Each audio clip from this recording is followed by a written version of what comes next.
C'est encore une grâce et un privilège d'être ici ce matin pour partager la parole. Et aujourd'hui, je vais vous poser une question qui sera aussi le titre de mon message. Aimes-tu ton prochain? Et cette question, on va se la poser à soi-même. Est-ce que j'aime mon prochain? Est-ce que j'aime mon prochain? Je sais qu'il y en a qui sont déçus en ce matin. Ils auraient préféré peut-être avoir un message qui allait les fortifier. Dans ces temps difficiles. Mais parfois, on a aussi besoin des messages pour méditer sur la façon dont nous avons à nous comporter, sur notre façon de penser. Amen. Nous allons prendre Luc 10, versets 25 à 37. Je vais demander à la sœur Marie-Agnès si elle veut bien faire la lecture, s'il te plaît. Luc 10, versets 25 à 37.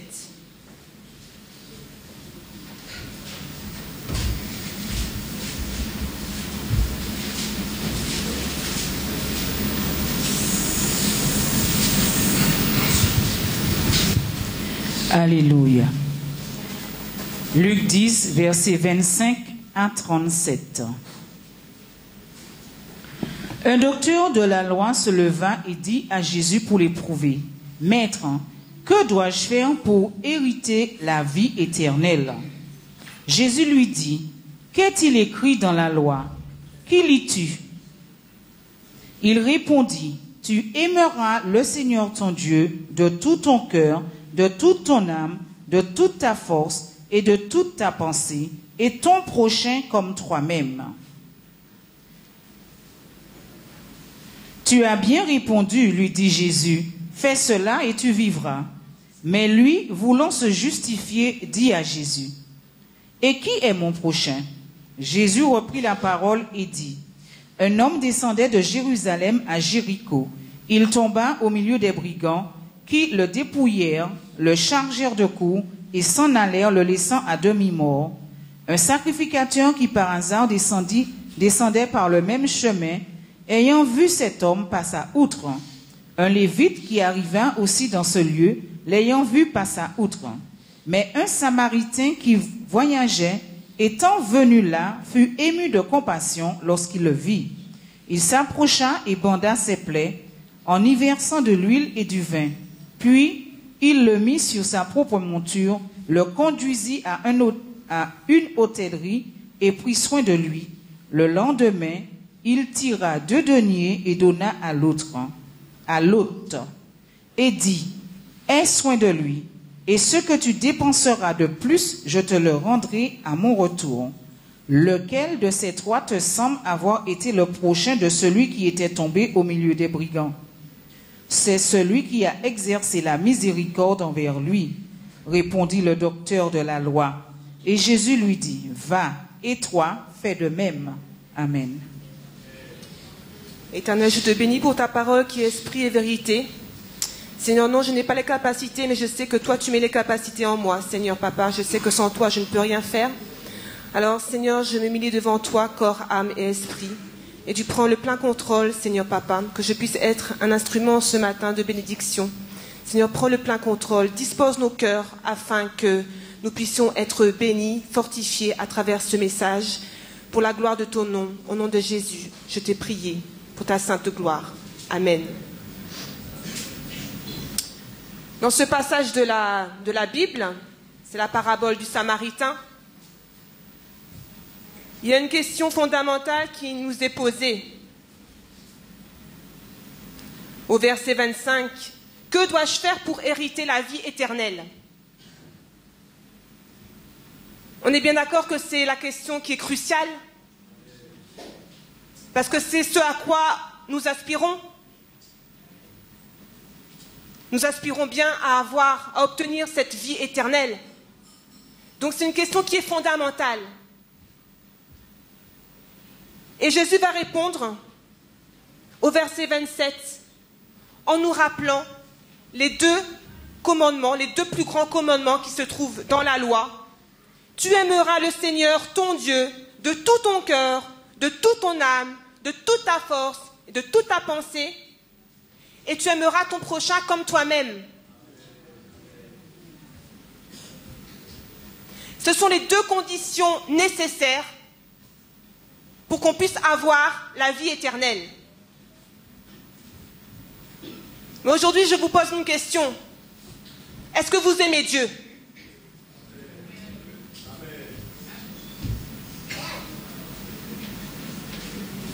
Nous aimons tous Dieu. Il n'y a pas une seule personne ici qui va dire qu'il n'aime pas Dieu. Parce que Dieu, il est bon, Dieu, il est fidèle, Dieu. Que ferais-je sans Dieu? Mais aujourd'hui, si je te pose la question, est-ce que vous aimez votre prochain?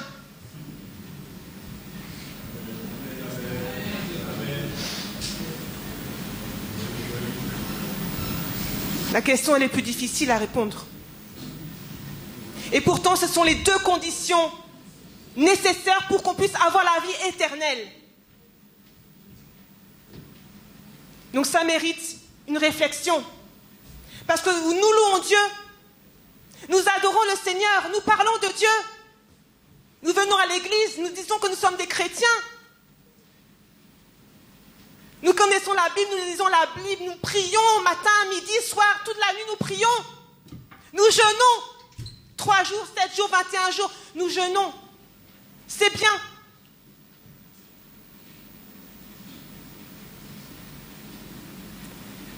Mais tu es indifférent à côté du frère qui est assis à côté de toi. Tu es fâché avec un tel. Tu critiques, tu parles mal. Tu te mets en colère, tu es irrité.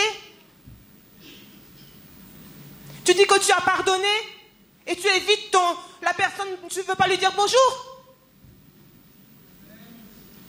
Est-ce que c'est ça, cet amour que Dieu nous demande? Et la question est sérieuse parce que ça, si tu n'aimes pas ton prochain, tu risques de ne pas aller là-haut.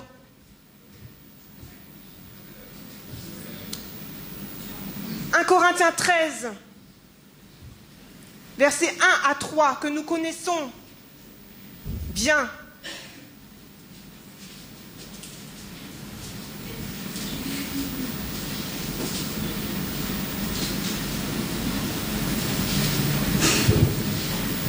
Quand je parlerai les langues des hommes et des anges, si je n'ai pas la charité, je suis un airain qui résonne ou une cymbale qui retentit.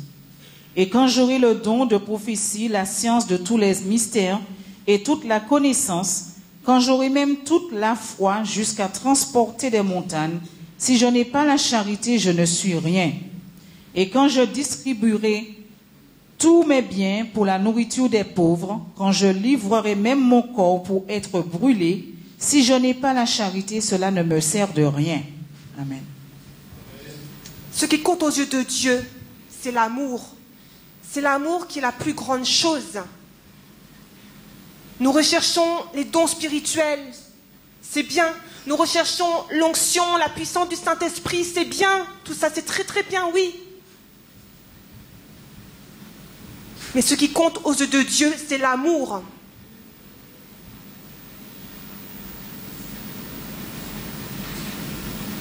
C'est ça la priorité aux yeux de Dieu. Et dans la parabole du Samaritain, nous allons revenir à notre texte de base. Jésus va nous expliquer qui est notre prochain.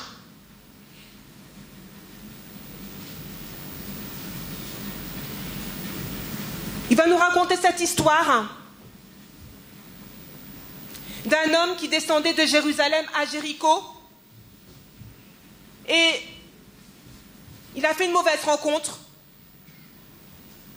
Et il y a des brigands qui l'ont agressé, qui l'ont volé et qui l'ont tabassé, qui l'ont laissé à moitié mort, au bord de la route. Et il nous parle d'un premier homme, un sacrificateur,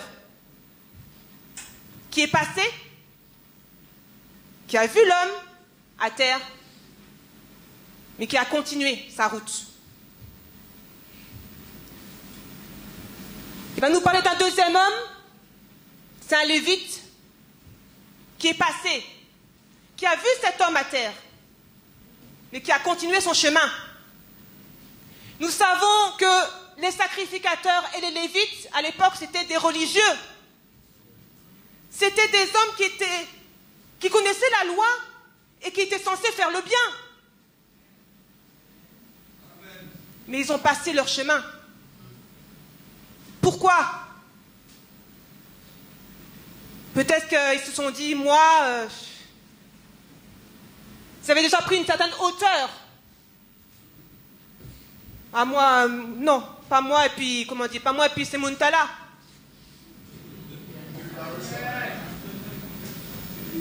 Ils se sont peut-être déjà trop spirituels.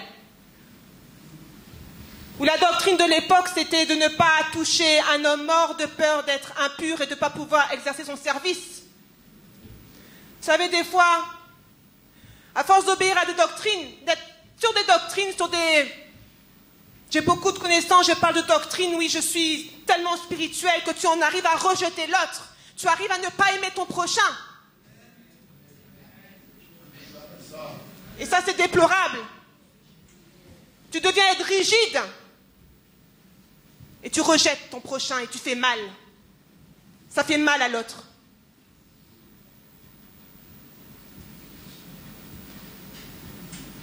Il va parler d'un troisième homme, c'était un Samaritain. Cet homme-là, il était de voyage. C'était un étranger et il passait aussi par là. Et lui, il a vu cet homme-là.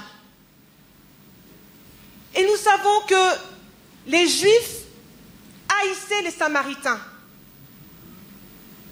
Donc ce Samaritain, il aurait eu toutes les bonnes excuses de passer son chemin.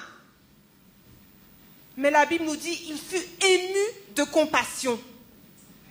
Cet homme-là, il a eu de l'amour dans son cœur qui n'a pas pu passer son chemin. Il a dit, non, je ne peux pas laisser cet homme-là, il faut que je fasse quelque chose. Et l'amour, ce n'est pas seulement en parole, mais c'est en action et en vérité. Donc il a fait une action. Il a pris soin de cet homme qui gisait à terre. Il ne le connaissait pas, mais il a pris soin. Il a donné de son huile, de son vin, de ses biens précieux. Et il a emmené dans une auberge, il a même payé encore l'hôtelier pour prendre soin de cet homme.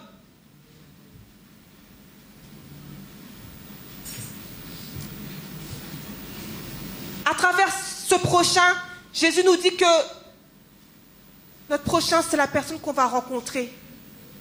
L'inconnu qu'on va trouver sur notre route. Toute personne.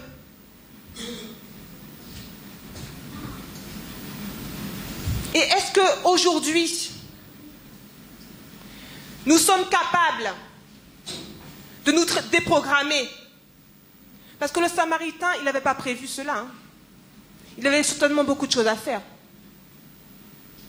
Est-ce que nous sommes capables, quand nous avons prévu un tas de choses dans la journée, nous avons souvent un emploi du temps bien chargé,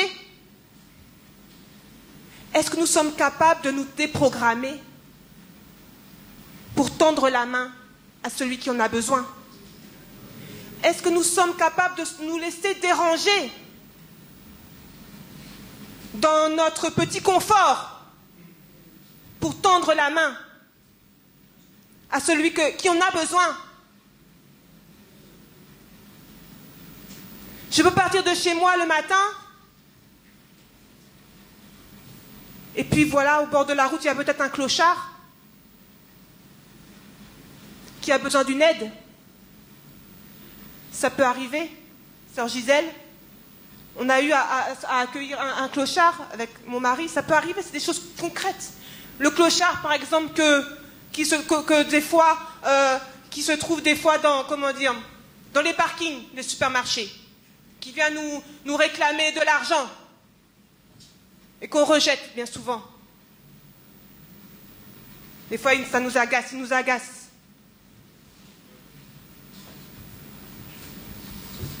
Ça peut arriver qu'on puisse avoir à accueillir un clochard.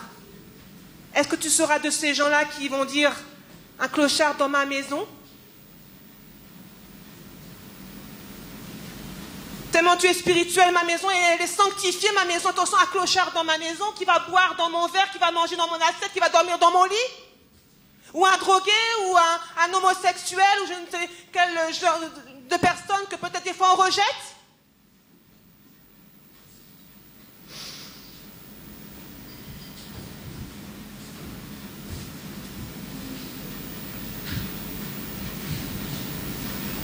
Matthieu 25, versets 34 à 41.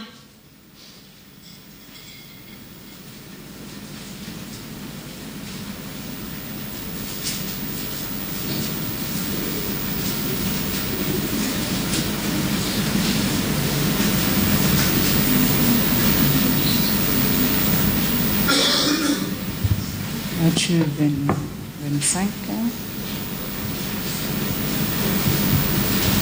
Matthieu 25, 34 à 41. Alléluia. Alors, le roi dira à ceux qui seront à sa droite, « Venez, vous qui êtes bénis de mon Père, prenez possession du royaume qui vous a été préparé dès la fondation du monde. Car j'ai eu faim et vous m'avez donné à manger. J'ai eu soif et vous m'avez donné à boire. J'étais étranger et vous m'avez recueilli. J'étais nu et vous m'avez vêtu. J'étais malade et vous m'avez visité.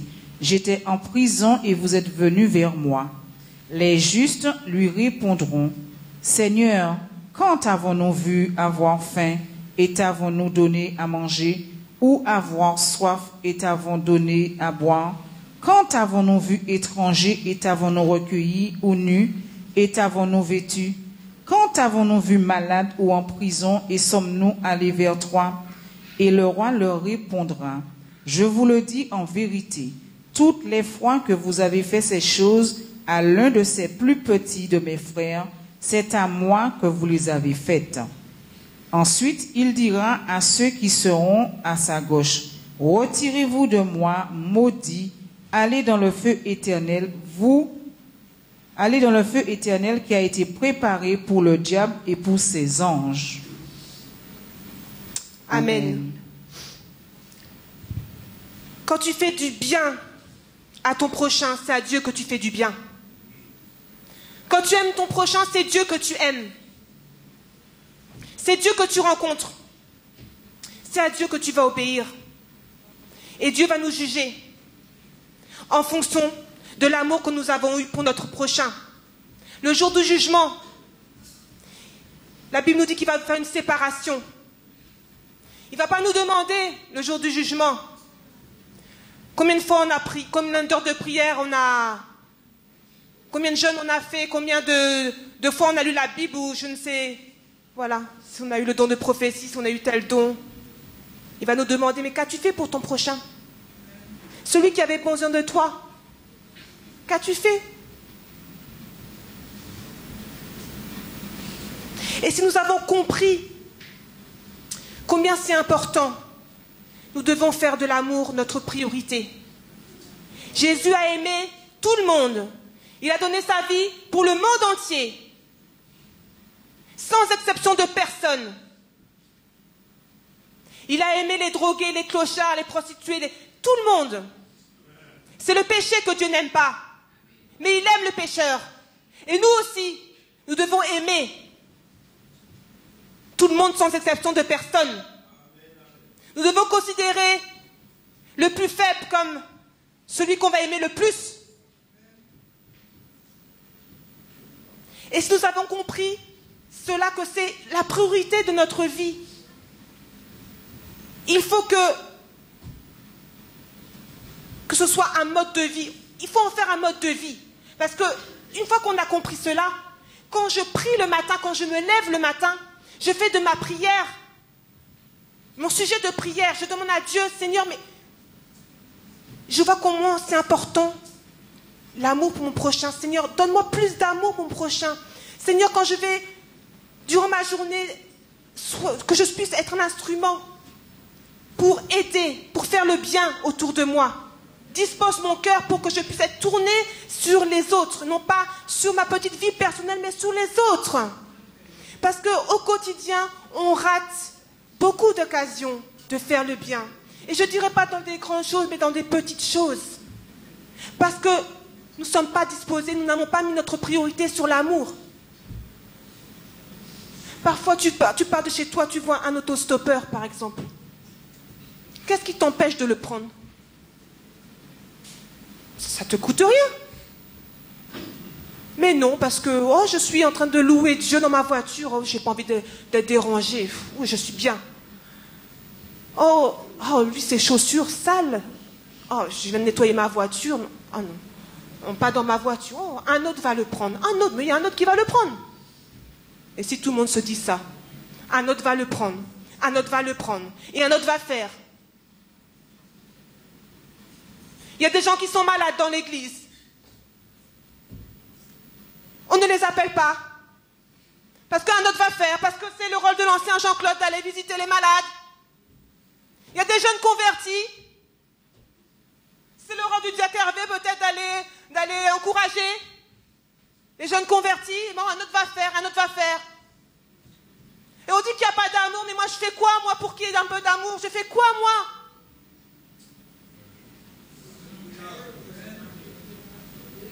Il y a des gens qui souffrent. Je te parle des petites choses qu'on a à faire. Je ne parle pas des grandes choses, je te parle un sourire, une main tendue, un coup de fil. C'est difficile, ça? Faire attention à l'autre.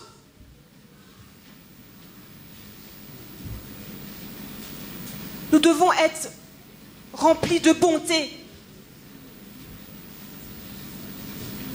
À faire le bien.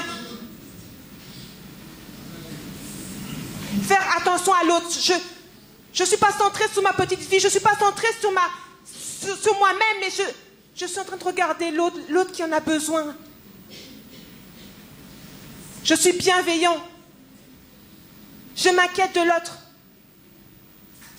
J'ai une information, par exemple, je ne la garde pas pour moi, je la donne à l'autre, peut-être que l'autre sera béni. J'en fais profiter. Faire attention à l'autre. On ne fait pas attention à l'autre. Parce qu'on est devenus des gens qui sont individualistes, égoïstes.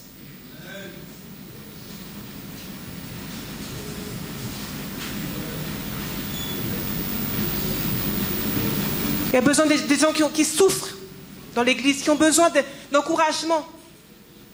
Des personnes âgées qui souffrent de solitude. Nous, on est là, on est toujours occupés, on travaille, on a nos enfants, les journées ne sont pas assez longues. Mais il y a des personnes âgées dans l'église ou dans notre voisinage qui, toute la journée, elles sont seules, elles souffrent de solitude. C'est difficile d'aller peut-être faire une petite visite. Mais quand tu vas visiter quelqu'un, la personne, elle est bénie, ça lui réjouit le cœur. C'est des petites choses. Mais si nous sommes des enfants de Dieu, si nous sommes la lumière du monde, c'est à travers l'amour que nous aurons pour notre prochain qu'on reconnaîtra que nous sommes des enfants de Dieu. Et nous devons être cette lumière. Nous devons être ce rayon de soleil qui, quand on va, et je ne dis pas seulement dans notre église, mais partout où on va aller, quand je vais faire mes courses, quand je suis au volant de ma voiture, quand je suis dans mon travail, je dois être cette lumière, ce cœur qui est disposé à tendre la main, à une parole de réconfort. Parce que l'amour, ça fait du bien. Ça réjouit le cœur, ça fait du bien, ça nourrit notre âme. Moi, je ne sais pas, des fois, je vais dans un magasin où j'ai besoin d'acheter quelque chose, mais je ne sais pas trop. Ou je vais dans une administration, j'ai besoin d'un renseignement, mais d'une démarche, et puis des fois on tombe sur des gens qui sont pas accueillants, qui veulent pas nous aider, ou voilà, qui sont d'une manière. Et ça t'attriste. Ça t'attriste, tu te sens, mais... Et parfois tu tombes sur des gens, mais ils sont tellement gentils. Des fois tu tombes sur des gens, mais tu vois qu'il y a de l'amour, ils veulent faire les démarches pour toi, ça te bénit le cœur. Mais ça te réjouit. Moi, des fois, je me dis, mais ça me donne envie de pleurer. Des fois, je suis touchée par certaines personnes que je rencontre. Ce qui est de l'amour, ça me touche. Et je suis dans la joie, ça me réjouit le cœur. Mais si nous sommes des enfants de Dieu, c'est cela que nous devons témoigner. Quand les gens nous regardent dans la rue, quand les gens nous regardent dans le magasin, ils doivent voir en nous la lumière. Ils doivent voir en nous, je ne sais pas, cette femme, cet homme. Je ne sais pas qu'est-ce qu'elle a, mais je sens de l'amour en lui. Et cette personne, elle viendra nous trouver, elle viendra nous dire, madame, s'il vous plaît, est-ce que vous pouvez m'aider? On va les attirer. Mais si tu es toujours aigri, si tu es toujours fâché, tu vas témoigner de quoi? Il y a des gens, ils sont toujours aigris, toujours fâchés, toujours en train d'être en colère. Tu leur dis bonjour, c'est à peine s'ils te regardent, ils sont... Je sais bien que tous les jours, c'est pas facile. Hein? Tous les jours, on n'est pas toujours... Et des fois, on n'a pas envie. Mais enfin, quand même, témoignons de l'amour. Témoignons de l'amour pour notre prochain. Ce que vous voulez que les hommes fassent pour vous, faites de même pour eux. Luc 6, 31.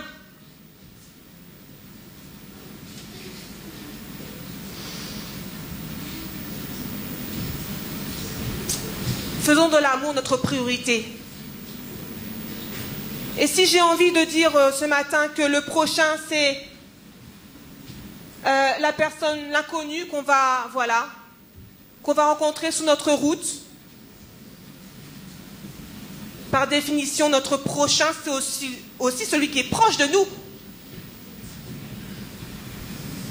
Et je suis obligée d'en parler ce matin. Notre prochain, c'est avant tout notre conjoint. Et parfois trop occupé à aller à droite, à gauche. Peut-être à vouloir faire le bien.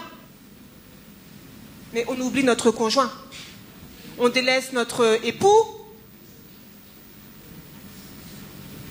On parle bien à l'église. Et à la maison, on est différent. On parle mal à sa femme, on parle mal, on se permet de mal parler. C'est pas ça que Dieu nous demande. Et petit à petit, voilà. Le jour du mariage, c'est le jour merveilleux, c'est la joie.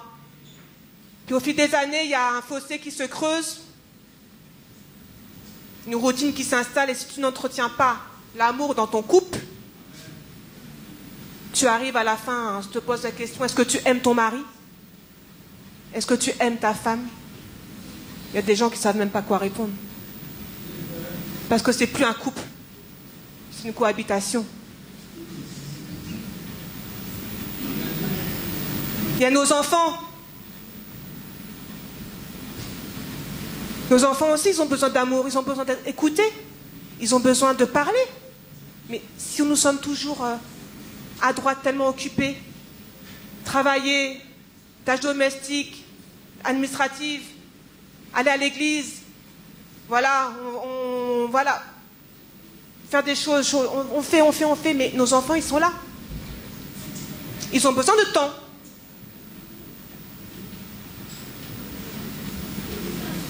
Et être avec un enfant, tu peux être avec un enfant toute la journée, ne pas être avec lui. C'est prendre le temps de passer un moment de qualité avec ton enfant. Surtout les hommes, les frères, qui sont souvent peut-être encore plus occupés à travailler. Non, passez un moment avec vos enfants.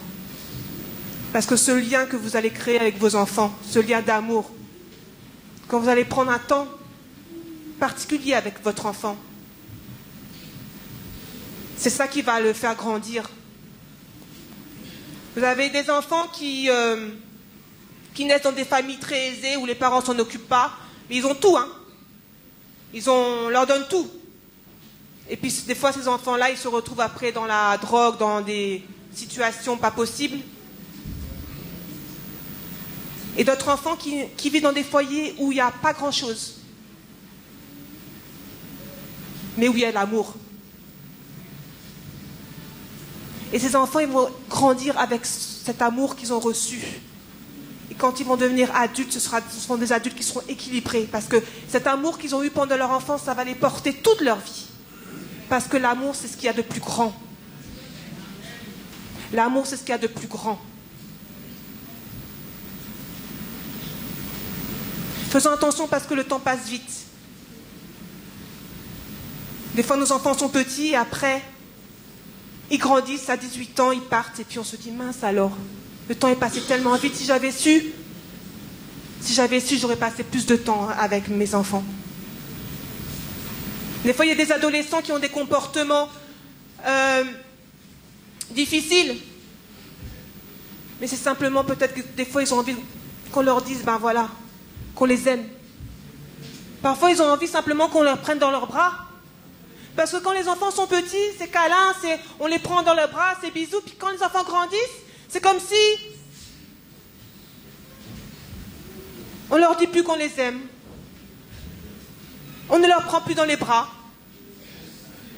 Mais un adolescent a aussi besoin d'amour. Et même quand on est adulte, on a tous besoin d'amour. C'est pas seulement quand on est petit. Tout le monde a besoin d'amour. Amen. Nous avons tous besoin d'amour parce que voilà, Dieu n'est pas un homme pour mentir. S'il nous a dit que l'amour, c'est ce qu'il y a de plus grand, c'est la vérité.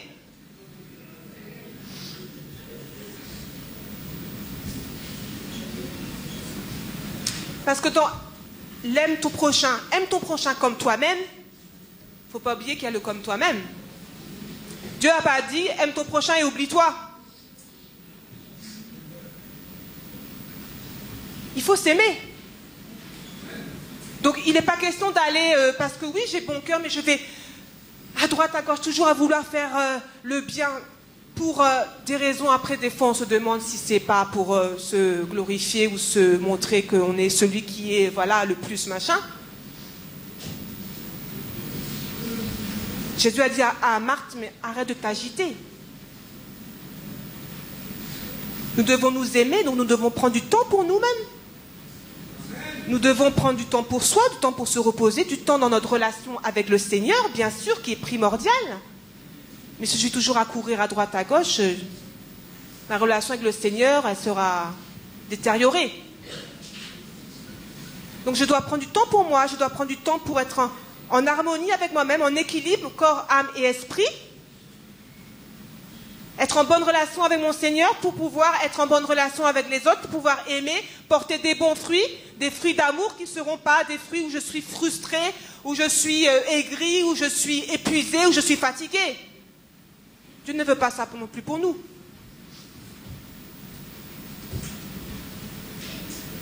Dans notre proche, il y a bien sûr nos parents, que nous devons honorer, notre famille, nos frères, nos sœurs avec qui nous avons vécu depuis petit. Et parfois, Dieu sait comment les rapports sont des fois tendus dans les familles. Pourtant, on a été élevés ensemble. La même éducation, on a été élevés ensemble. On se connaît depuis très très longtemps. On a des liens. Des fois, on se fâche.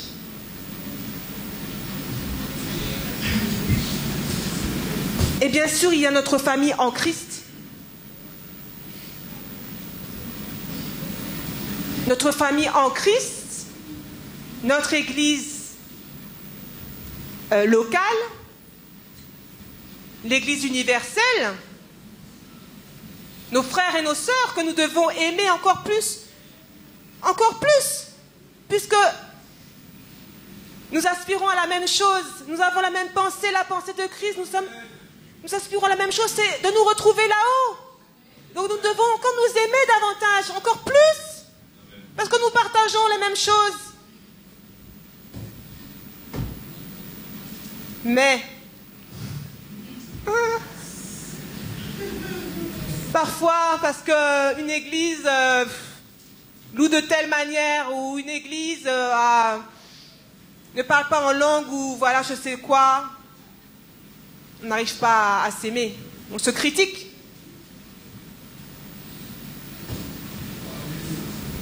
Et nous-mêmes aussi aujourd'hui, hein, dans la petite église locale, des fois,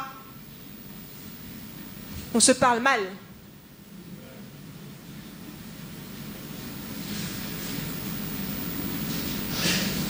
On critique.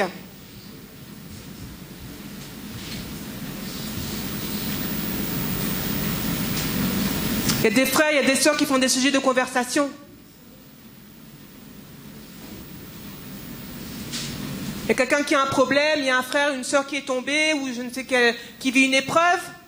On va commencer à faire une analyse. On ne connaît même pas la situation, on ne connaît même pas le problème réellement, mais on commence à parler. À parler, à parler, à parler, à parler. À critiquer, à dire des choses mal, à juger.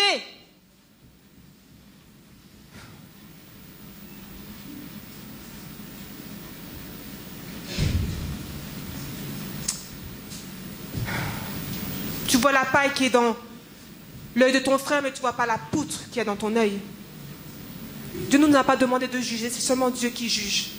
Quand une personne vit un problème, vit une difficulté, ne soyons pas des gens qui jugent, mais soyons des gens qui vont aller porter une aide à cette personne. C'est une personne qui est tombée. Nul n'est à l'abri, bien-aimé. Dieu ne nous demande pas de juger, non. Dieu nous demande simplement de comprendre, de nous mettre à la place de la personne. Ce don de l'empathie. Je me mets à la place de la personne et j'essaie de comprendre le problème de la personne. Au lieu de juger, là, au lieu de mal parler. C'est pas de l'amour, ça.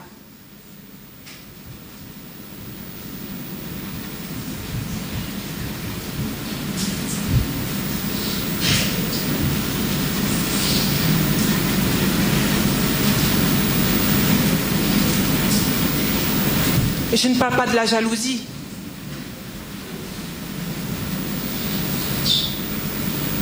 Est-ce que tu es jaloux? Non, non. Ah non, moi je ne suis pas jaloux. Non, oh non, je ne suis pas jaloux. Et puis,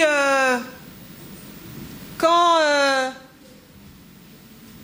par exemple tu veux une voiture, tu as vu une belle voiture et puis depuis 1 an tu pries parce que tu veux cette voiture. Et puis un dimanche matin tu vois un frère arriver avec la même voiture.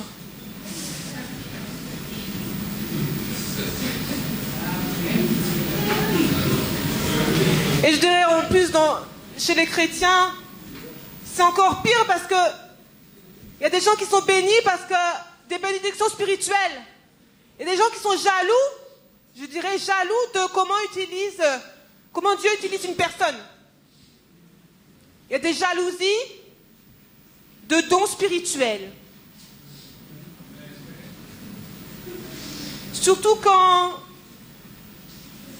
2 personnes ont un même don et puis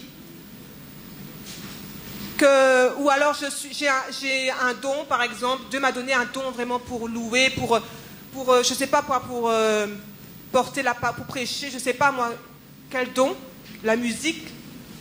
Et puis il y a quelqu'un qui arrive, une jeune fille qui arrive dans l'église et puis qui est zélée, qui a vraiment la puissance du Saint-Esprit, qui aime Dieu et que Dieu lui a donné le même don que toi. Et que Dieu va l'utiliser d'une manière mais exceptionnelle. Et puis après, voilà, c'est comme si elle prend ta place.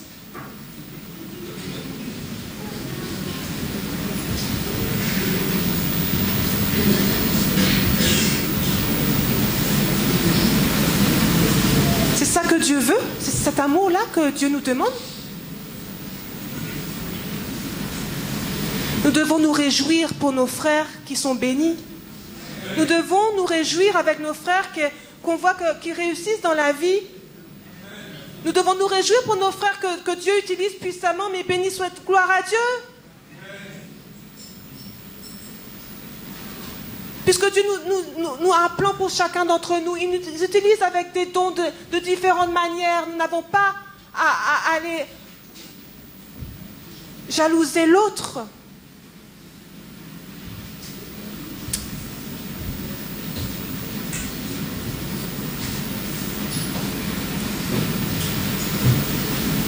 Ou alors on dit qu'on aime. Ah, moi j'aime.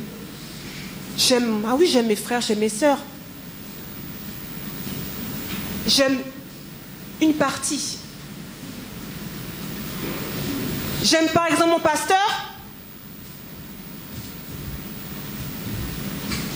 J'aime mon ancien, mon diacre. Pour être bien vu. Alors c'est tout le temps eux que je bénis, hein.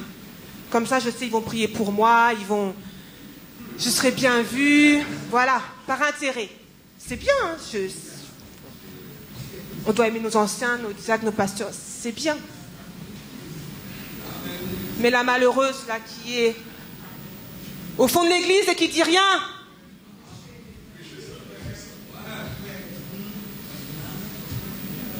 qui souffre,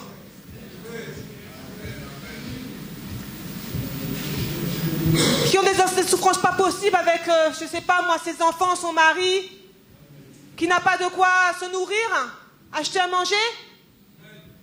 Qui s'en préoccupe? Nos yeux sont ceux qui sont à la tête. C'est bien, c'est une bonne chose. Mais la parole de Dieu nous dit de ne pas faire de favoritisme. Ne pas faire de clan. Alors j'aime celui-là parce que c'est mon... Voilà, on a les mêmes... Je me sens bien avec lui. Donc voilà, c'est lui que j'aime. C'est... Mounmoué, comment on dit ça? Mounmoué. Et puis l'autre? Oh, l'autre, il est d'une manière... Non. Est-ce que Dieu nous demande de faire des clans?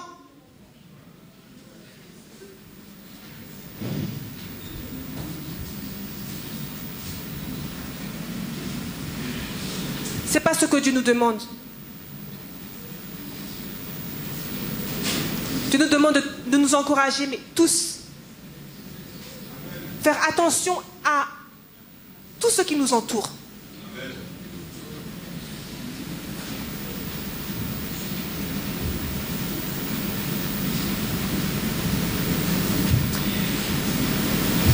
Et Jésus va nous emmener encore plus loin dans l'amour que nous devons avoir, puisqu'il nous dit aussi que même nos ennemis, nous devons les aimer. Matthieu 5, verset 44, « Aimez vos ennemis, bénissez ceux qui vous maudissent, faites du bien à ceux qui vous haïssent, et priez pour ceux qui vous maltraitent et vous persécutent. » Nos ennemis, ceux qui nous en font du mal, celui qui nous a trahis, celui qui nous calomnie, celui qui nous dit des mensonges, celui qui m'a violé, celui qui m'a volé, celui qui me persécute. Jésus me dit qu'il faut que je l'aime, que je le pardonne. C'est dans cette dimension d'amour que Dieu veut nous mener. Il ne nous a pas dit de nous asseoir chez notre ennemi. Hein. Il ne nous a pas dit d'avoir des liens affectifs avec notre ennemi. Attention. Hein. Mais celui qui m'a fait du mal, Dieu me demande de le pardonner. Dans mon cœur, je n'ai rien contre cette personne. Je n'ai pas de ressentiment. Je suis capable de le bénir. Je suis capable de prier pour lui, sans que ça me fasse quelque chose. Et si cette personne a un jour besoin d'une aide, je saurai l'aider. Si un jour cette personne a une difficulté, je saurai avec tout mon cœur lui tendre la main. C'est dans cette dimension d'amour que Dieu veut nous mener. Et c'est vrai que ce n'est pas facile. Ce n'est pas un chemin facile d'aimer. C'est un chemin de souffrance, parce que pourquoi? Parce que nous allons peut-être des fois nous trouver avec des chrétiens qui n'auront pas reçu cette révélation de l'amour dans leur cœur et qui vont chercher à profiter de notre amour, à abuser de notre amour, parce que ça existe, qui vont utiliser la parole de Dieu dans leur intérêt,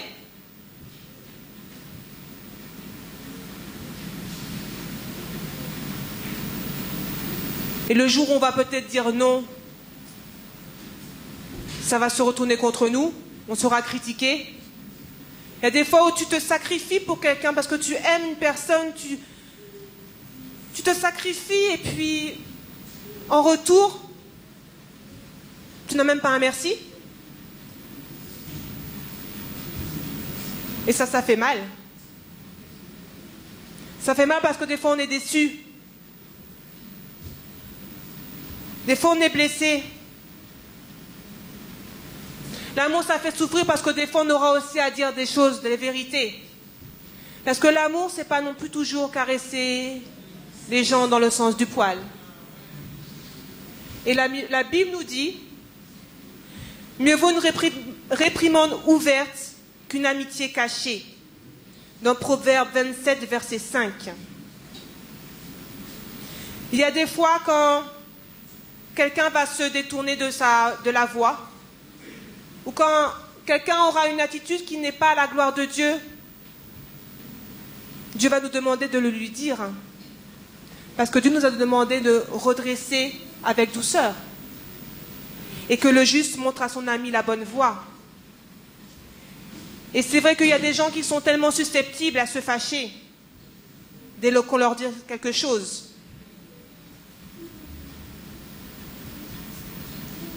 Mais l'amour que nous devons avoir pour notre prochain, c'est que mon frère, que ma sœur puisse avoir la vie éternelle, puisse aller au ciel. Et si je ne lui dis pas, si quelqu'un ne lui dit pas ce qu'il doit faire, si quelqu'un ne lui montre pas, eh bien il risque de perdre son salut. Donc l'amour, c'est aussi dire la vérité. Et c'est vrai que des fois, nous serons critiqués à cause de cela. Mais Jésus nous dit de ne pas se décourager, de continuer à aimer, envers et contre tout, d'aimer. Parce que notre récompense, elle n'est pas sur terre, mais elle est dans les cieux. Notre récompense, ce sera la vie éternelle. Notre récompense, ce sera qu'on sera fils et filles du Très-Haut. C'est cela que nous devons viser. Parce que Christ aussi, il a souffert. Si je reprends la parabole du bon samaritain, en conclusion, nous étions aussi, nous, comme cet homme à demi-mort gisant sur le sol. Nous étions perdus, nous étions dans les ténèbres. Et Jésus, comme ce bon samaritain, il a été ému de compassion. Il s'est arrêté sur nous, il a eu le regard sur nous, il a donné sa vie, il a payé le prix de sa vie. Le samaritain, il a donné de son argent, de son huile, de son vin pour soigner Mais Jésus, il a payé le prix de sa vie pour nous parce qu'il nous a aimés. Et nous sommes devenus ses enfants. Et il nous a restaurés en nouveauté de vie. Et parce que nous sommes ses enfants maintenant, nous devons nous aimer les uns les autres. Celui qui n'aime pas n'a pas connu Dieu. Ce n'est pas moi qui le dis, c'est 1 Jean 4, verset 8. Celui qui n'aime pas n'a pas connu Dieu. Donc si tu as des soucis, des difficultés à aimer, si tu n'aimes pas ton prochain, pose-toi la question, est-ce que tu aimes Dieu? Parce que c'est seulement quand tu auras une relation personnelle avec Dieu, quand tu seras fidèle dans ce premier commandement qui te dit d'aimer ton Dieu de tout ton cœur, de toute ton âme, de toute ta pensée et de toute ta force, c'est alors que tu pourras être rempli de l'amour de Dieu pour aimer ton prochain. Donc je vous encourage, bien-aimés, je nous encourage à faire de l'amour la priorité de notre vie, la priorité de nos prières, qu'on soit disposé à faire le bien.